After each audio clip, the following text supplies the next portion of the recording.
En finir avec l'exploitation abusive d'enfants employés comme ouvriers agricoles dans les plantations de cacao. Depuis 2011, le gouvernement a engagé la lutte à travers le Comité national de surveillance, le CNS, ainsi qu'à travers le Comité interministériel de lutte, le CIM. Avec le lancement officiel ce jeudi 13 avril 2023, en présence de la première dame de Côte d'Ivoire, Dominique Ouattara, d'un nouveau programme conjoint qui va mobiliser à la fois les énergies déployées par le gouvernement ivoirien ainsi que celles de 3 agences du système des Nations Unies, l'UNICEF, l'OIT et l'OIM, il est certain que la lutte contre l'exploitation des enfants va entrer dans une phase encore plus intense. C'est la région de la Nawa, réputée pour être le réservoir de la cacao-culture en Côte d'Ivoire, qui va expérimenter en tout premier ce tir groupé contre ce fléau. L'opération est baptisée En Acte, qui signifie Ensemble pour agir sur les causes profondes du travail des enfants dans la Nawa. Ce programme d'un montant de 5,5 milliards de francs est financé principalement par l'Union européenne et la Suisse. En dépit des très importants efforts fournis par le gouvernement ivoirien, au moment où nous parlons aujourd'hui, où nous nous retrouvons aujourd'hui, des milliers d'enfants et d'adolescents de 5 à 17 ans continuent à travailler dans la production de cacao. Et en accomplissant pour une grande partie des travaux qui sont dangereux pour leur santé. Du côté des pays consommateurs, il n'est pas acceptable d'imaginer qu'un produit qui fait la joie de nos enfants, je crois qu'on a tous vécu ce sentiment quand on offre du chocolat à un enfant, ses yeux qui brillent, contraignent de l'autre côté, dans un autre pays, des milliers d'autres à travailler dans des conditions dangereuses et surtout en les privant d'un droit qui est fondamental, qui est essentiel pour tous les enfants, c'est le droit à l'éducation.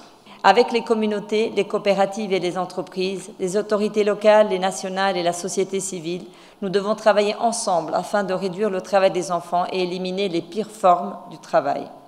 L'Union européenne est pleinement engagée sur cette voie et a su mettre en cohérence son engagement politique de haut niveau, manifesté par l'initiative Cacao durable multi-pays, et ses outils de coopération pour redoubler d'efforts dans l'accompagnement de la Côte d'Ivoire.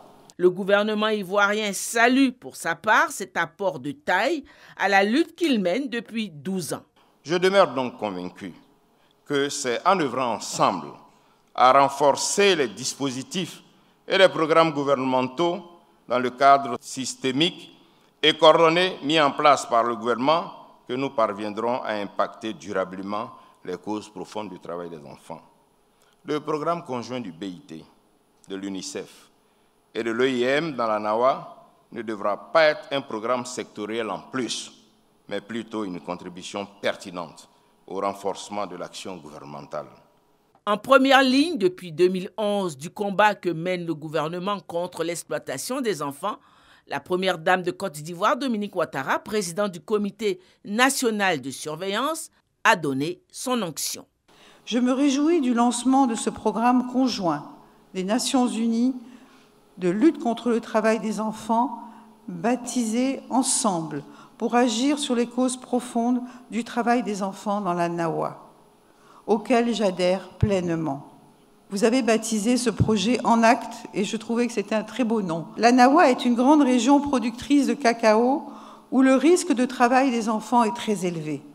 Cette initiative vient donc appuyer les actions déjà mises en œuvre par l'État de Côte d'Ivoire et ses partenaires en accentuant la coordination entre les acteurs engagés par la lutte contre le travail des enfants en vue d'obtenir de meilleurs résultats. En Acte, le nouveau programme de lutte contre le travail des enfants est désormais lancé avec pour objectif éradiquer l'exploitation des enfants dans la cacao-culture dans la région de la Nawa à l'horizon 2026.